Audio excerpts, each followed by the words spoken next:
탐나는 인생으로 이끌어줄 오늘의 탐나는 책. 나는 관계가 어려운 사람입니다. 지은이 김민경, 출판사 언더라인.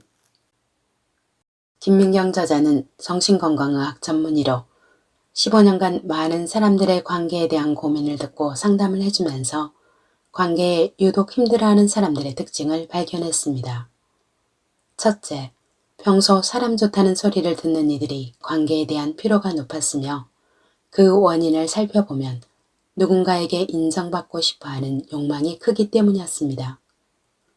두 번째는 공감 능력이 뛰어난 사람들이었습니다. 타인의 어려움을 지나치지 못해 자신의 욕망보다 타인의 욕망을 들어주는 사람들입니다. 이런 사람들은 관계의 주도권을 내가 아닌 타인에게 주었기 때문에 상대의 한마디에 마음이 흔들리고 휘청거릴 수밖에 없습니다.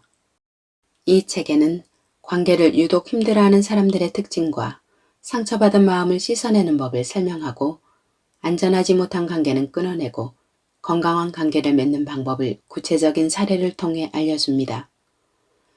또한 더 이상 사람들에게 휘둘리지 않기 위한 단단한 마음을 만드는 법도 구체적으로 보여주고 있습니다. 저자의 수많은 경험으로부터 나온 공감과 따뜻한 조언, 지금 들려드리겠습니다. 1장. 타인의 시선에 얽매여 관계에 휘둘리는 나. 오늘 나의 공감은 완판되었습니다. 숨가쁘게 돌아가는 현대사회에서 우리는 매일 오늘이 지나면 언제 만날지 알 수 없는 많은 타인들과 스치듯 지내지만 오히려 더욱 많은 공감과 존중을 사람들에게 요구하고 있는 것 같습니다. 누군가를 이해하고 공감하는 것은 많은 에너지를 필요로 하는 일인데요. 그렇기 때문에 감정 노동자들이나 타인의 감정을 읽어내고 공감하며 치료해 나가는 심리치료사들과 의료인 등은 공감 피로를 더 잘 느낀다고 합니다. 그런데 이런 특성 직종에 종사하지 않더라도 유독 마음이 여리고 타인의 감정에 쉽게 영향을 받는 사람들이 있습니다. 이런 사람들은 공감 능력이 매우 뛰어나고 타인의 입장에 감정이입을 많이 합니다. 그래서 사람들의 눈치를 보거나 상대를 만족시키기 위해 부단히 노력을 합니다. 저를 찾아온 분도 이런 특징을 갖고 있었습니다. 그는 어느 곳에 입사를 하든 늘 사람들의 기대에 부응을 하느라 무척 애를 썼다고 합니다. 매일매일 사람들에게 에너지를 쏟다 보니 쉽게 지쳐버렸고 그 결과 한 직장을 2년 이상 다닌 적이 없다고 해요. 어느 정도 일이 손에 익으면 내가 믿고 있는 거 알지? A씨가 있어서 정말 든든해 등 선배의 말에 과도한 책임감을 느꼈다고 합니다. 그러다 보니 선배나 상사의 기대에 못 미칠까 걱정하고 그들을 만족시키려 노력하다 보니 일을 효율적으로 해내지 못할 지경에 이르게 되었고요. 그런데 문제는 여기서 끝이 아니었습니다. 새로 입사한 후배가 상사의 말을 잘 따르지 않고 요령을 자주 피우는 탓에 A씨가 중간에서 후배의 일까지 감당하게 된 것이지요. A씨는 몸과 마음도 지쳤지만 부당한 대우를 받는 느낌 때문에 더욱 마음이 힘들었습니다.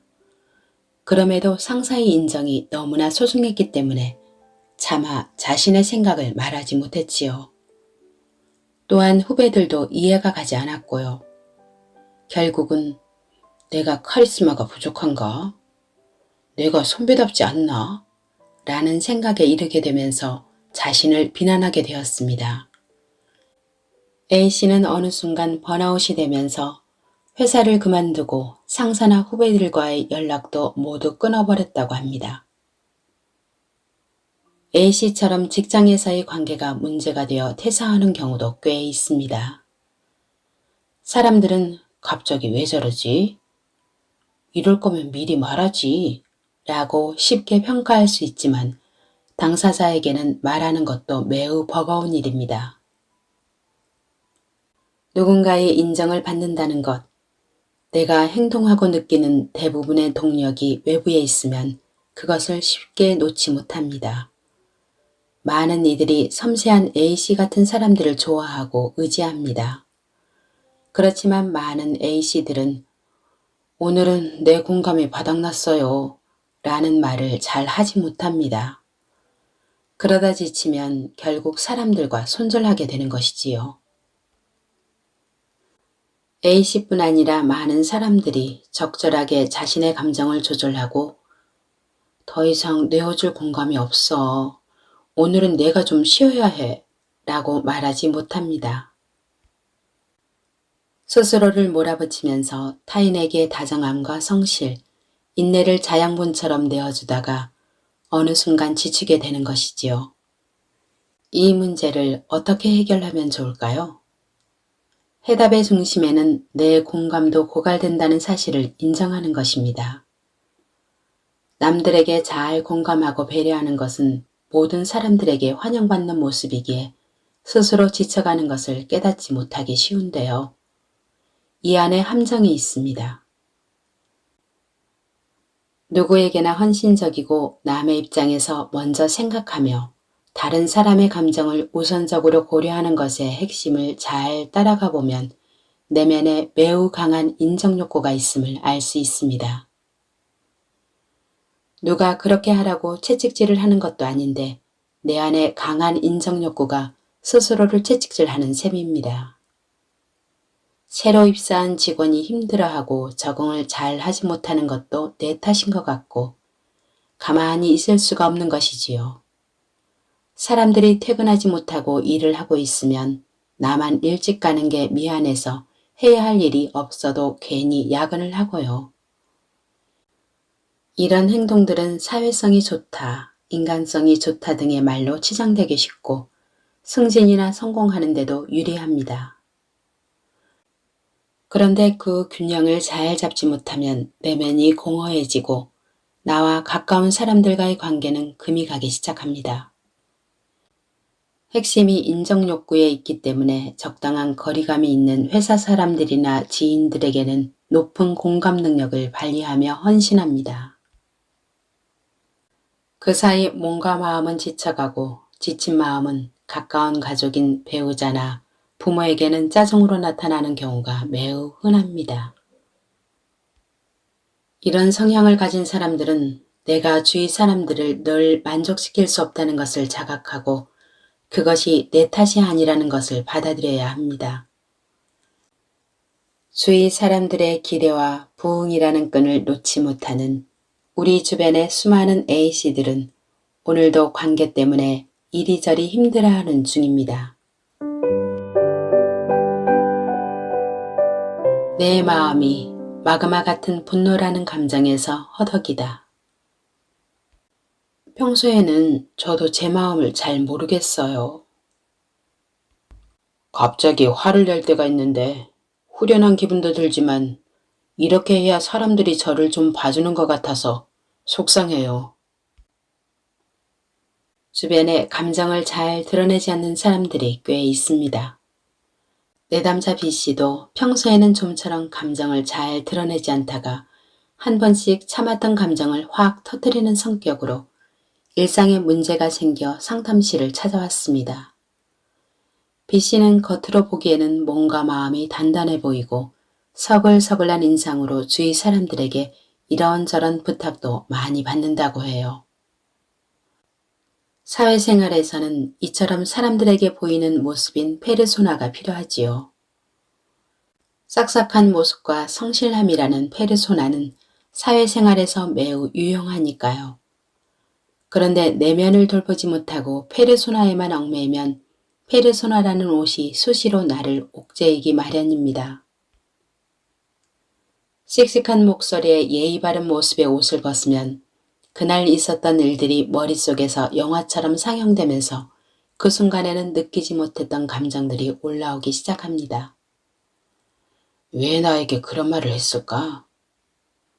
나를 무시하는 것은 아닐까? 늘 이런 식이야. 나만 계속 참아야 하는 걸까? 사회생활이 원래 이런 걸까? 라는 생각들로 마음이 괴로워지기 시작합니다.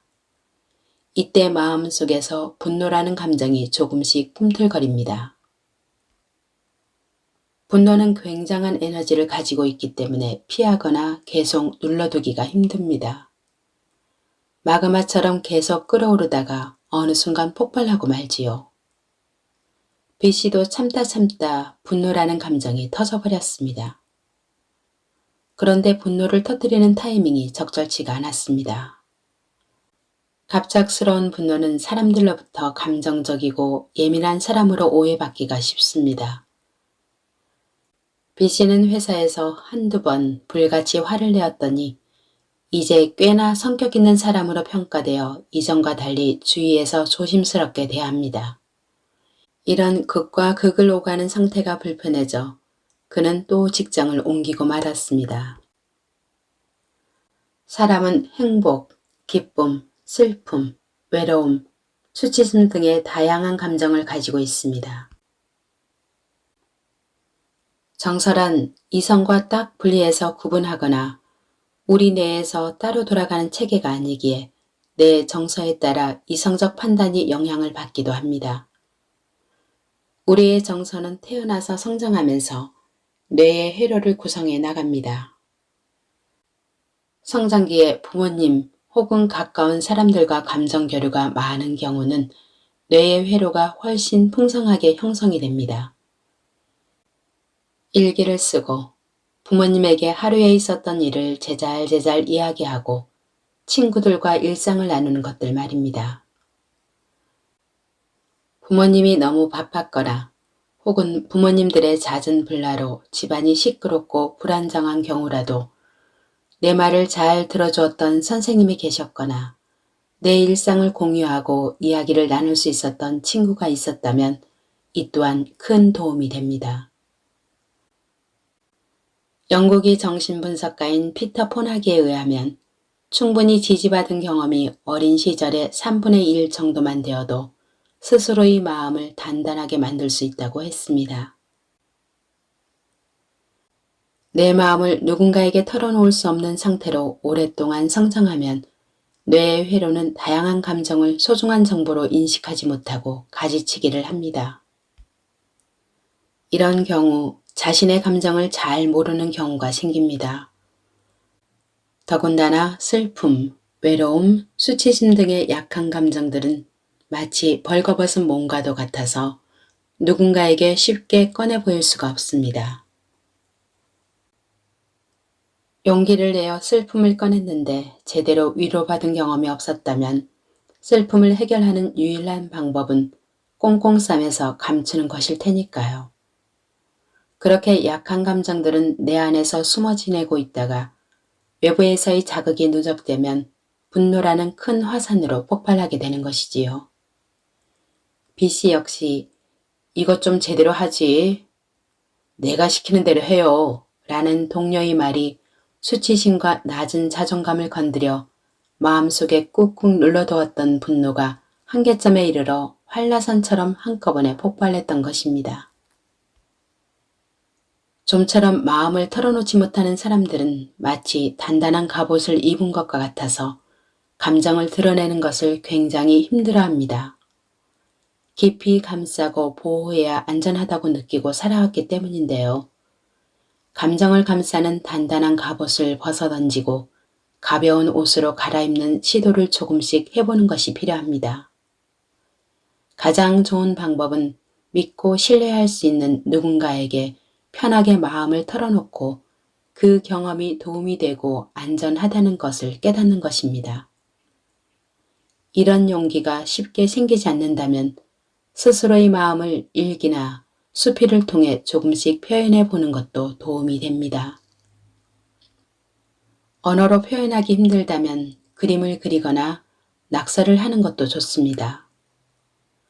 제가 내담자들에게 이런 방법을 권유하면 저는 글을 잘 못 쓰는걸요.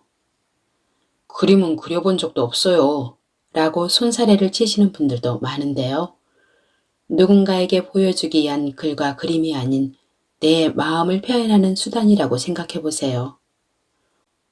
어떤 면에서는 SNS에 표현하는 단편적인 글이나 끄적거리는 마음들이 그런 통로가 될 수 있습니다. 공감하는 댓글이나 좋아요의 위로를 받기도 하고요. 그러나 댓글의 여부나 좋아요 수 등에 집착하여 실망하고 상처받게 될 수도 있으니 주의해야 합니다. 그런 면에서는 나만 볼 수 있는 노트에 한두 줄이라도 내 마음을 적어보는 연습이 더 안전하고 도움이 됩니다. 종종 대인관계에서 누군가에게 자신의 감정을 말할 때 마치 지나가는 정찰기를 향해 소리치는 듯이 표현하는 사람들이 있습니다. 울부짖지 않으면 전달이 안 되는 것처럼 강하게 전달하고 때로는 상처를 주는 말도 서슴지 않습니다. 그런데 그 내면을 들여다보면 마음속에는 회색 곰의 습격을 받아 홀로 남겨진 아이가 숨어 있지요. 너무나 절박하여 벗어나기 위해서는 소리치지 않으면 안 되는 것이지요.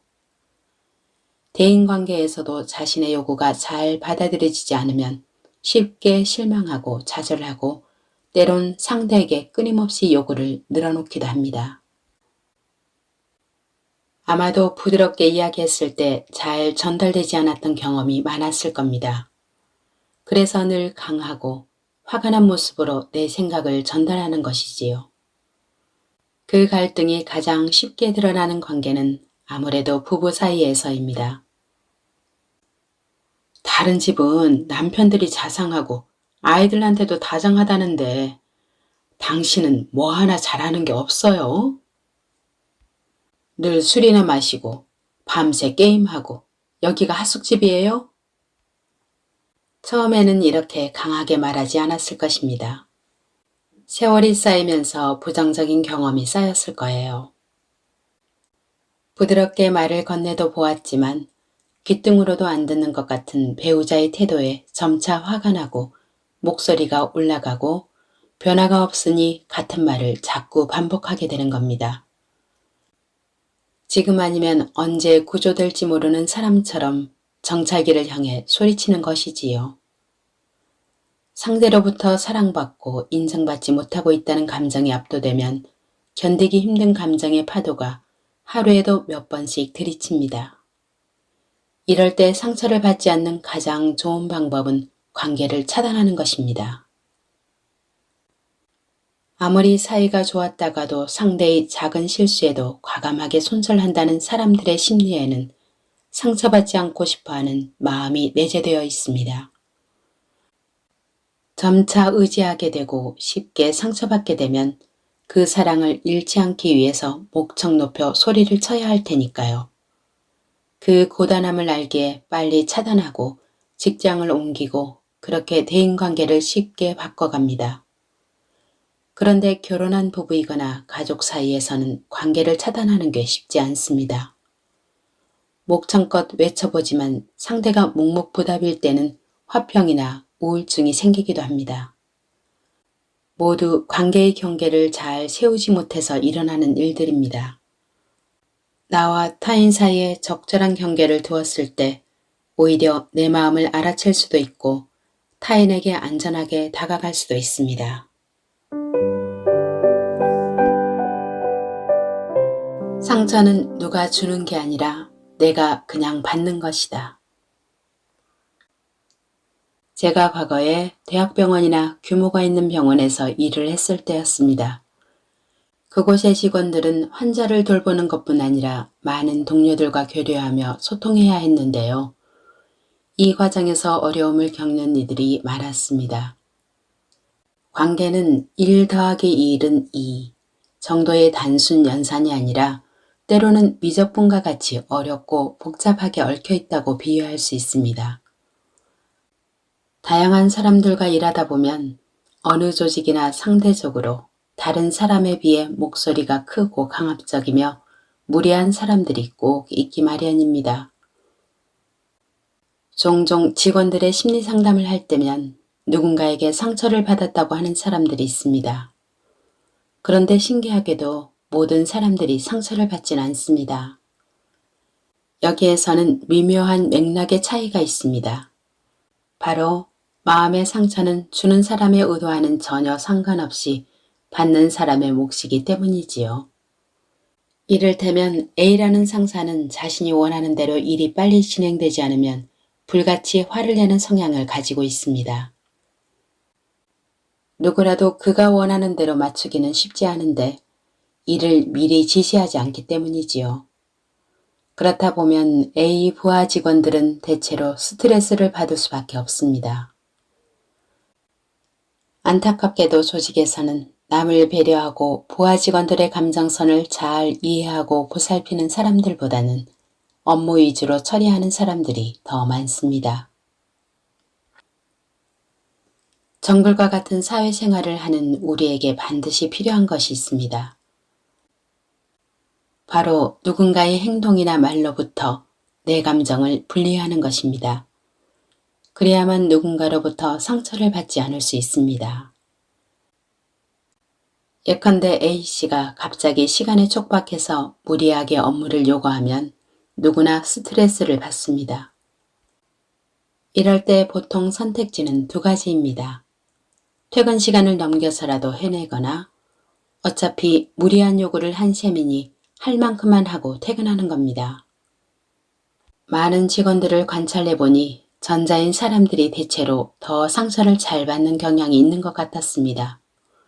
퇴근 시간을 넘겨서까지 애를 쓴다는 것은 A 요구를 그만큼 수용하는 건데요. 그 마음에는 A에게 인정받고 싶은 욕구가 숨어 있습니다. A의 인정을 받기 위해서 최선을 다한 이에게는 어떤 일이 펼쳐질까요? 대체로 사람은 자신의 요구를 수용해주는 사람에게 더 요구하게 됩니다. 만족을 모르는 A는 어떻게든 일을 해내는 직원에게 더 많은 일거리를 안겨주고 A의 요구를 견디다 못한 직원은 번아웃이 되거나 혹은 한순간 퇴사를 하게 되는 소선을 밟게 됩니다.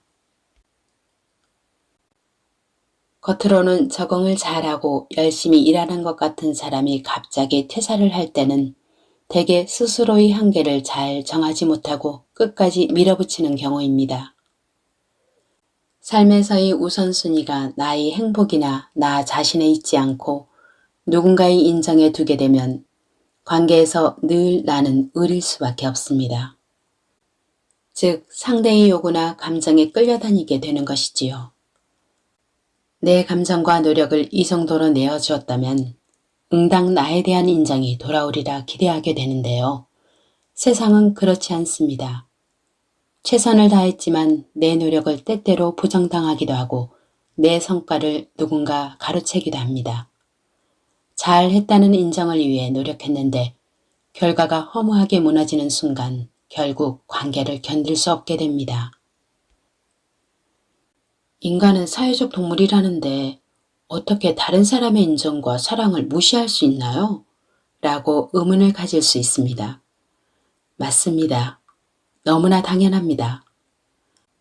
상대의 인정과 사랑, 내 안의 욕구는 마치 반복되는 시소처럼 왔다 갔다 하지만 어느새 균형을 잡습니다.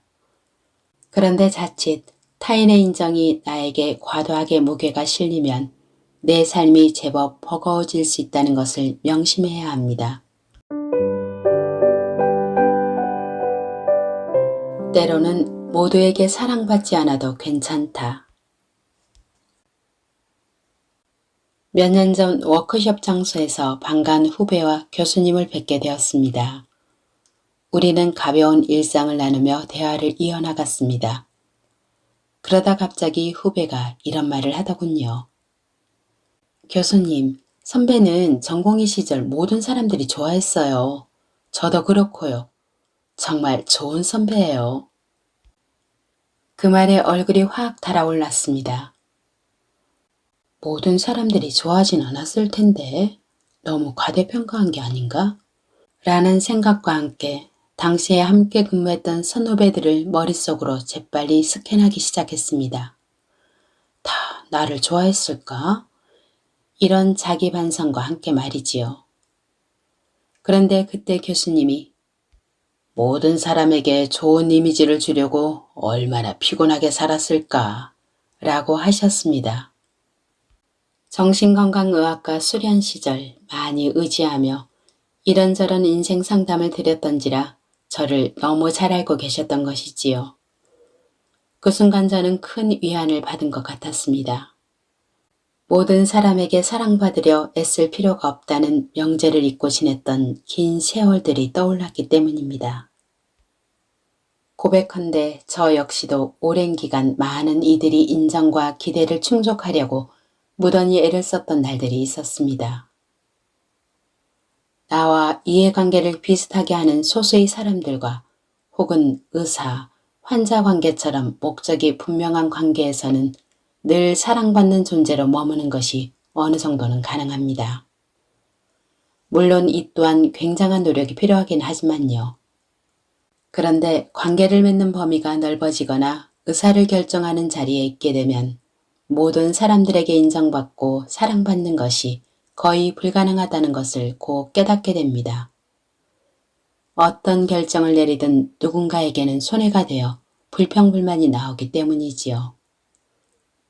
그렇기 때문에 역설적으로 많은 대중들과 소통하는 정치인이나 지도자들 중에 공감 능력이 떨어지는 사람들이 많다는 통계가 있는지도 모릅니다. 모든 사람에게 사랑받고 싶은 욕구를 채우려면 모든 사람들이 자신을 사랑한다고 믿으며 타인의 요구와 말을 철저히 무시하거나 혹은 사람들이 이런저런 요구들을 본인이 다 끌어안고 처리하는 수밖에 없습니다.